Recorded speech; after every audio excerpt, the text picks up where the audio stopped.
이번 시간에는요, 움직이는 이름 정의를 한번 해보도록 하겠습니다.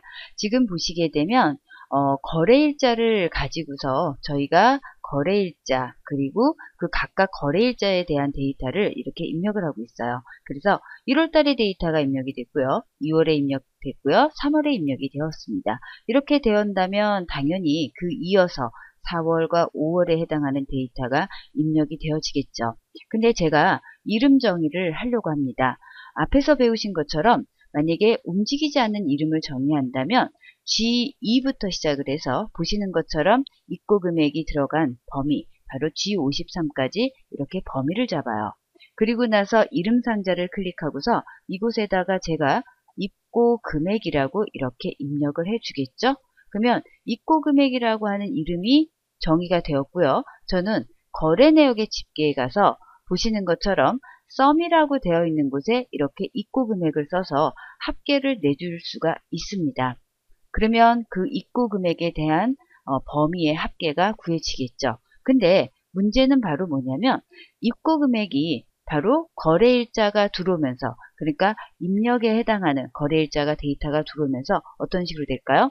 바로 입고 금액에 대한 부분도 같이 데이터가 추가된다는 사실입니다. 이렇게 추가된다면 바로 입고 금액에 해당하는 범위는 여기, 그러니까 53행까지밖에 적혀 있지 않기 때문에 여러분이 그 밑으로 들어간 데이터는 범위의 합으로 구해지지 못해요. 그러면 데이터가 입력된 만큼 입고 금액이 움직였으면 좋겠다라고 한다면 바로 움직이는 범위를 잡으셔야 되는 거겠죠. 그럴 때는요, 바로 함수를 이용을 하셔야 됩니다. 그래서 함수라고 하는 것 중에 바로 offset이라고 하는 함수가 있습니다. 그래서 offset이라는 함수를 이용해서 한번 이름을 정의해 보도록 하겠습니다. 보시게 되면 수식이라고 하는 탭에 가셔야 돼요. 그곳에 이름 관리자가 있고요. 그리고 입고 금액이 만들어져 있죠. 저희가 만들었으니까. 그래서 입고 금액이 바로 거래 내역 시트의 G2부터 G53인데 저희는 이거를 움직이는 범위로 만들려고 합니다. 그러면 입고 금액을 선택하신 상태에서 삭제를 누를게요. 그리고 확인을 하겠습니다. 그러면 제가 다시 입고 금액을 한번 만들어 보도록 할까요? 새로 만들기를 선택을 하시고요. 그리고 이곳에서 저는 입고 금액이라고 이렇게 쓰도록 하겠습니다. 그래서 이렇게 입고 금액을 쓰시고요. 그리고 참조 대상이 보이시는데 제가 이 대화 상자는 좀 크게 하겠습니다. 참조 대상이라고 하는 곳에 저는 이 부분을 지우고요. 그리고 이 자리에 바로 offset이라고 하는 함수를 쓰게 되는 겁니다. 그래서 offset이라는 함수를 쓰시게 되면 이 새 이름이라고 되어 있는 대화 상자 안에서는 바로 함수에 대한 설명이 나오지 않습니다. 그래서 offset의 구조를 아셔야 되는데 바로 offset이라고 하는 거는 바로 시작되는 위치, 그러니까 제가 데이터로 잡고 싶은 그 위치를 여러분이 선정해 주시면 돼요. 그래서 그 위치를 선정을 해 주시는데 보시게 되면 저는 이렇게 할 겁니다. 시작되고 싶은 지점은 바로 입고 금액에서 첫 번째 셀이 들어가는 바로 보시게 되면 G2가 되겠죠. 제가 G2라고 하는 셀을 선택하면 거래 내역 시트에 $G, $2라고 나옵니다. 그러면 이 부분이 바로 여러분이 기준, 바로 시작되는 지점이라고 보시면 되겠고요. 이 시작 지점에서 저는 움직이는 해, 그러니까 저는 바뀌어져야 되는 행번호를 그 다음에 입력을 하셔야 돼요. 근데 컴마를 하고요. 제가 잡고 싶은 부분이 바로 입고 금액이기 때문에 입고 금액에서 움직이지 않을 겁니다. 그래서 저는 0이라고 쓸 거예요. 그러면 그대로 G2에 있겠죠? 그리고 다시 0이라고 써주게 된다면 열입니다. 열도 움직이지 않으니까 바로 그대로 G2에 있어요. 그러면 저는 G2로부터 시작을 해서 보시는 것처럼 아래쪽까지 데이터를 얼마나 잡을 것인지에 대한 부분이 입력이 되어져야 돼요.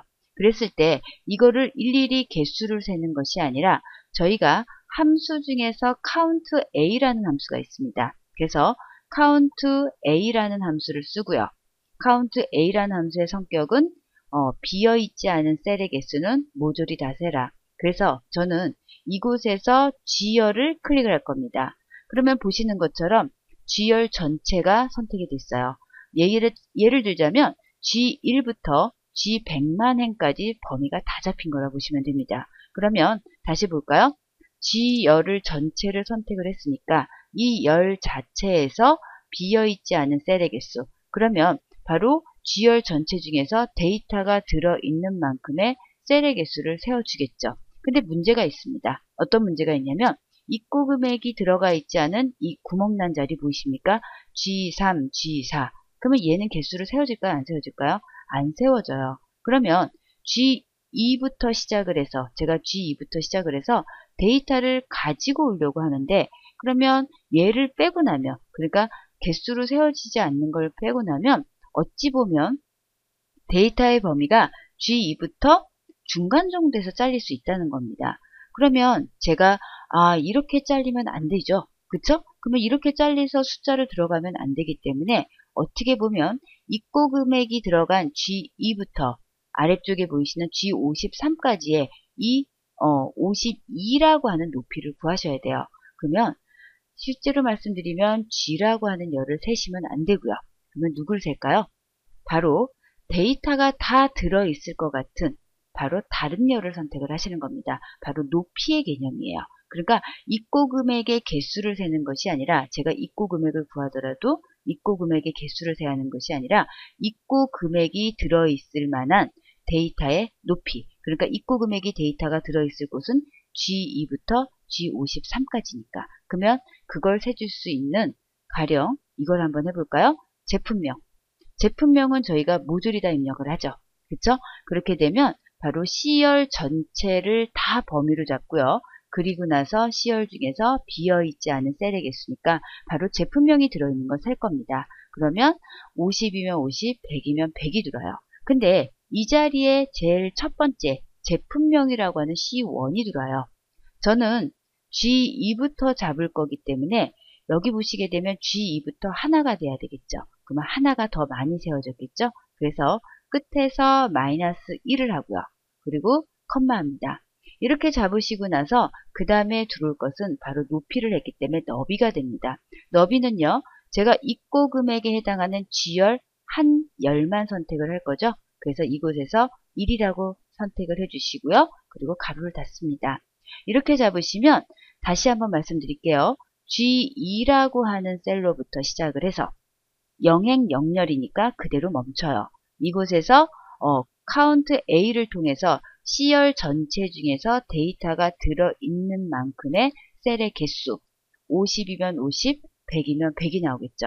거기서 제목을 뺀 마이너스 1을 뺀 개수만큼이 바로 높이로 잡히는 겁니다. 그리고 거기에 해당하는 열이 잡히게 되겠죠. 이게 입고 금액입니다. 그래서 확인을 누르시게 되면 바로 제가 확인해 볼게요.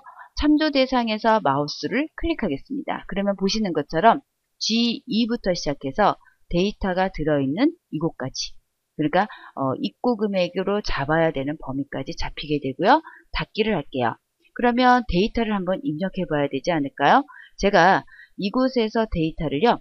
입력하기 좀 그러니까 이 부분을 제가 컨트롤 C에서 바로 복사를 좀 하겠습니다. 여기에 제가 복사한 셀을 삽입을 하게 되면 데이터가 더 들어와서 가지고 있는 데이터에서 60만 3천원까지 더 들어와야 되겠죠. 그러면 이 상태에서 거래 내역 집계를 한번 볼까요? 보시게 되면 입고 금액의 합계가 바뀐 거를 확인하실 수가 있다는 겁니다. 그래서 옵셋이라고 하는 함수는요. 바로 움직이는 범위를 잡아주는 함수이다라고 보시면 되실 것 같습니다. 이번 시간은 여기까지입니다.